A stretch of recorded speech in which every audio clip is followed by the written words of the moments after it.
Welcome to Grown Mannerisms, being fluid with the currents of life. I'm your host, John. And I'm Javonna, also known as Vonnie. And today, we're going to pull something else from the headlines. Again, we're not doing this, they're not being released real time. So some of these situations, like I said, they're a few weeks old. And one particular instance is the situation that's going on currently with Kirk Franklin. Mm-hmm. And his son recording a conversation that they're having, and Kirk Franklin is using a lot of profanity. He's talking real aggressively to his child, disrespectfully to his child. So it brought up the situation of, does that mean he's less Christian because he's a pastor, or is he being a hypocrite? And so, you are a person like myself, Mm-hmm. who is very spiritual. Mm-hmm. We follow the rules biblically. Mm-hmm. To There's the best of our ability. yes. Mm-hmm. And it's, what do you expect from your spiritual leader? Like, what type of pedestal do you put? And I'm not saying put your current spirit. I'm not talking about a particular spiritual. Hypothetically, yeah. Yes, Mm-hmm. hypothetically. What is your expectation of your spiritual leader? I expect that my spiritual leader has a calling, that they have been positioned where they are by God for the betterment of the people. I don't expect perfection. What I understand is, even though you have that calling and that mantle, you are flesh and blood, just like I am. So just because you have that title doesn't make you any less susceptible. Susceptible. Why do I continue to make myself say that word when I know I can't say it? Doesn't make you any less That's susceptible. how I feel about genealogical. I Yeah, think that's you the said first that. time I said You it. said- That's the first time I said it. So maybe I need to not think about it. I mean, you have the same temptations that I do. Now, yes, I do hope that you have fostered the ability to overcome them, more so than the average person, but you're not invincible, and you're human. So my expectations are for you to do whatever God told you to do to the best of your ability, be transparent, and that's all I can say. If I'm going to a church and I see this continued pattern of misbehavior, this continued pattern of wrong thinking or anti-biblical thinking in a way where it harms others or is not beneficial to others, then I got to make a decision. But if I can see that you consistently are positioned to help others, and you use your life and your energy for kingdom purposes, that's all I can ask for. And I'll use the example of somebody that we're both close to. That's he has his own church now and his own church family, and he was incarcerated. So when we was growing up with him, or growing up under him, he was running the streets. And I remember when he first came home, he took me with him somewhere, and he was ministering to people.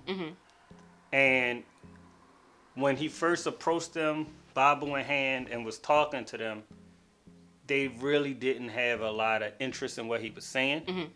But then when he said, he pretty much spoke his credentials and was like, y'all used to move an eighth a key a day. And as soon as they heard that, they was like, wait, you used to hustle? And he was just like, I was moving XYZ, like, pretty much saying, like, what y'all doing ain't even hustling. I was doing this a day.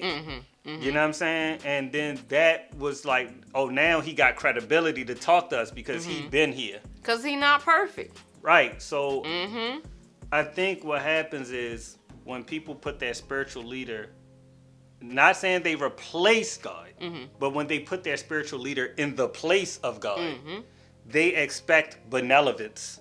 They expect omnipotence. They expect all of these things from the man or the representatives that they would expect from God. But where Jesus was able to tell us that you can have your own relationship with God. Not saying congregating and, you know, going to church is not important. I'm not saying not following your spiritual leaders' guide is not important. I'm not saying all those things, but what I'm saying is that person doesn't then become in the place of God.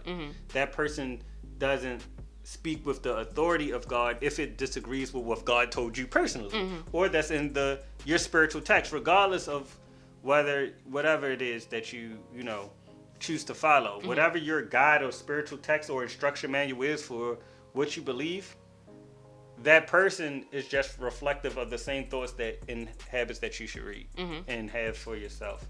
I don't tell people how to raise their kids. That's not something that anybody should do. I don't take people telling me how to raise mine. I would never tell somebody how to raise them. In this particular case, that child was a grown person as well. So now it's not about how you raise your child. It's about talking to anybody with respect. And it's not that I care about anybody being a spiritual leader. Any man that come out his mouth, like if you big enough to open your mouth, how I felt, you big enough to get hit in your mouth. I don't care your status in spirituality. I don't care your status in life. I don't care if you a boss. I don't care if you're the employee. I don't care if you're the president.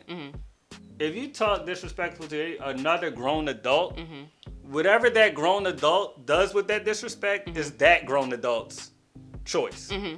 So I wouldn't say he was wrong as a spiritual leader, and I wouldn't say he's wrong as a father. But just as one adult to another, I'm not saying it's eye for an eye, because I'm not promoting violence. But I'm just saying, like, when you disrespect another adult, you now have to deal with the consequences of how that adult handles disrespect. You know what I mean? It's all about intent. In this example, it was intended to be disrespectful. But the words themselves are not disrespectful to me if they are said in a lighter manner. Let's say the N-word was a curse word. And I'm talking to my homeboys, and that's how we address each other. And so I'd be like, yo, what's up, my nigga? And that's how, then in that context, situational awareness, that word's not disrespectful to him. I'm not meaning it offensively, and he's not offended by it. So in that term, in that case, that word is not disrespectful. I know you have the opposing view on this. So when I talk about the things when it comes to expletives, because to me it's not a curse. We know what curses are. Curses are you're damned to hell. That's a curse, and that's said, religiously. You know what I'm saying? I didn't even mean that literally. I'm saying it was said religiously, like that's what people say all the time. But but it's also said religiously. But that is a curse. What I can say is that your children can tap a spot in you that nobody else can touch. Granted, you do not own them. They are their own person. But you brought them here, and you have your mind made up about who they're going to be in society and how their personality is. And I'm saying that, that they have to be that. I'm saying as a parent, you'd be like, okay, I got this child. They're going to be a productive member of society. They're going to have manners. They're going to strive and excel. And, you got your mind set up. And sometimes these individuals just go the total opposite way of where you desire for them to go. And it can be hurtful. It can be hurtful, especially if the path that they're choosing is a path that's hurting them, or that is going to lead to destruction. So there's this passion. I always felt like, one, like how when parents say, I brought you into this world, I can take you out of it, in the sense of saying, like, you owe me. And I always was I'm always whatever. But I used to be of the opposing view, and I used to look at my parents like, y'all owe me. Y'all brought me. I ain't asked to be here. This world trash sometimes. Y'all put me into this trash, and they're gonna act like I owe you. That's like saying, like, I bring you to a party, And now that you here, it's like, oh, now you got to take care of me. It's like, nah, you brought me here. You ain't mine better. You brought me here. Now you're doing what you're supposed to do, which is take care of me because you brought me here. Right. You know what I'm saying? Right. But the biblical verse of honor your parents. That was something that I always struggle with in the situation, because sometimes, not whatever. Me and my parents always didn't see eye to eye, I'll put it like that. And so I don't feel like anyone, I felt like I could look anybody in the eye. I didn't feel like I was underneath of anybody. I don't feel like I owe anybody anything. I always felt like, I can look you in the eye because we equals. As long as we both breathing, we equals. There's only one person that I put, higher than me. Although the respect that I have for some people may put them on the pedestal, it ain't because I can't look you in the eye. It's because I have reverence for you. I was always like, honor your parents, but what are my parents supposed to do to honor me? Because nobody's can demand my respect. And I think you extended the next part of that verse, so I can't quote it verbatim, but I know you can, so I kind of wanted you to touch on that. Yeah, because, we stop there sometimes, but it's, honor your father and your mother, and then the second part is parents don't provoke your children to anger. It's a two-way thing. It's not just like parents get all the respect, kids get nothing. Yeah. It's a balance in a relationship of respect and care. Yeah, and so when I think about that situation in particular that we're talking about with Kirk Franklin, it's like there's reciprocal respect. We're not just owed it because our children are our children, and we don't have to just give it because our parents are our parents. There has to be, and I'm not saying people should not listen to their parents. And if you go back to what I said earlier, I'm like this. You shouldn't disrespect nobody. And if you do disrespect somebody, you got to make the decision that you are prepared to deal with the consequences, however that person deals with the disrespect. So that's just where I go at with it. So I'm not telling nobody to disrespect their parents and they don't have to listen to their parents. Because in your household, however your parent handles that disrespect, that insolence, or that whatever, they're your consequences. So I'm not condoning or promoting anything. I'm just stating that everyone owes everyone a certain level of respect. And I'm not talking about little kids either. I'm just talking about as an adult. If you're at the point where you're making your own decisions about your life, you know what I'm saying? And you're taking care of yourself, and you're not under the household or the rules or the ethics of someone else, then you have to give me the same respect that you feel like is owed to you, or you're not going to get it, parent or not. If you're talking to one of your congregation that way, let me say it like this. Anybody that's dependent upon you in any situation or any manner, and you disrespect them to that extent, you're bullying them because they don't have the means to stand back up to you, or they're so dependent upon you, they may accept that abuse. You know what I'm saying? So if he was doing that to one of his congregation, I would have a different opinion as far as like, it was wrong. I can't judge whether he was right or wrong. What I'm just saying is that you disrespect another adult, disrespect them, then whatever his son, my position is that whatever his son decides to do with that disrespect is in that son's right now because he crossed the line. You know what I'm saying? So I don't know how his son handles those situations. So for me, if you're not offending someone that you have power over, then as long as you're willing to deal with the consequences, my respect level hasn't changed for him. Because I didn't look up to him as a paragon of virtue.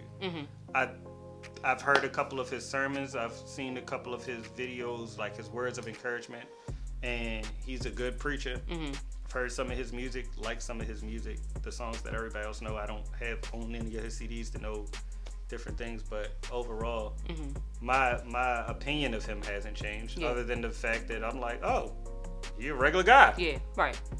Like, he has the same emotions as the rest of us. It actually didn't lower it, actually raised him in my eyes. Like, he has flaws. Now that this has been exposed, seeing how he tackles it and moves forward with it, will either raise my respect or keep it the same. But he hasn't lost anything. Yeah. And not that he cares about my opinion anyway. I'm a fan. You know, he's somebody that I like, but I always knew he was human. You know, like if there is like constant abuse that people can prove, then something has to be done. But other than that, like I've been a fan for over 20 years, and it's like it hasn't been anything. You know, so since I haven't heard of anything else, I cannot act on anything other than. All right. If he wasn't Christian, would it even be a topic? No, that'd be normal day-to-day stuff that you see on the internet all the time that nobody even cares about. But because he has the mantle or the title of Christian, everybody like, ooh, you know. To me, it was none of our business. Yeah, that conversation his son made it public. Was none of our business, and that to me now we on shaky grounds because you set out to hurt me in a really big way. You like did the hurt whatever I did to you? Did that match it? Like was it a match? Because you have exposed me to the world. It makes me think about Noah. To talk about a biblical story, it makes me think about Noah. Noah and his 3 sons. One of his sons caught him in a compromised position. And for a long time, I did not understand the purpose of that story. I just didn't get it. I didn't understand the depth of it. And I was like, oh, that son was not willing to protect the father. You know, he wasn't, you know, it was like look at him and his wrong. You know, it was this exposure that happened that and I don't know, like if my kids expose me in a moment of weakness, to me that's a low blow. You know, if I don't deserve that, that's some rocky waters to be treading. Because I agree with you. The penalty may have exceeded the crime. Yeah. We don't know because that could be. Now that's not how I've ever interacted with neither one of my parents. Right. You know what I'm saying? With all the struggles and all that, it was like it was still a line. Yeah. So that I didn't cross. So, but I also know people who do interact with their parents like that. Right. So even though that's not a normal interaction for me and my parents, that could be a normal interaction between 2 parents. Yeah. You know what I'm saying? I mean, a parent-child relationship with a child. Well, what I'm saying is that if he was that comfortable saying it, to your point, and I'm and to kind of buffer your point, is that if that is the way he communicates to his son, then his son should, in that case, would make your point, which is like, why you try and do this exposed? This is how we always talk. This is like why is it being exposed? I hope it was worth tarnishing your family's reputation. Yeah, that's, you know what I'm saying. Yeah. So that's the only difference. Yeah. It's like I said, I do feel like, you know, once you violate another adult, that adult is within however they handle disrespect. That's how they handle it. Yeah. You know, maybe he doesn't talk disrespectfully back to his father, so he just felt like, all right, well, I'm gonna just show the people who you really is. You know what I'm saying? I mean, who knows? But that's my humble opinion on it. Yeah. It frustrates me that it's even a topic amongst that we even have to talk about it, because it's like that's y'all business, you know. And it's I can't imagine like our family business being out there for the world's caprice, but you know, we all got skeletons, and but we love seeing everybody else's skeletons, but just don't really stay on it. You know what I'm saying? Yeah. So, you know, if bones fall out of yours when you go grab a pair of shoes, then don't laugh and kick at someone else's that's already on the floor. Yeah. You know what I mean? And to go back, you know, to the Bible, you know, let he who is not sin cast the first stone. Like, all right, whatever one of y'all that has never gone through nothing, you have the right to condemn. Yeah. But since we're all in the same boat of falling short of, you know, high expectations or doing the right thing, what can we say? I think we're gonna wrap it up there. Thank you for tuning in. This has been Grown Mannerisms, being fluid with the currents of life. I'm John. I'm Giovanna. And thank you guys for tuning in. Catch y'all next time. Peace.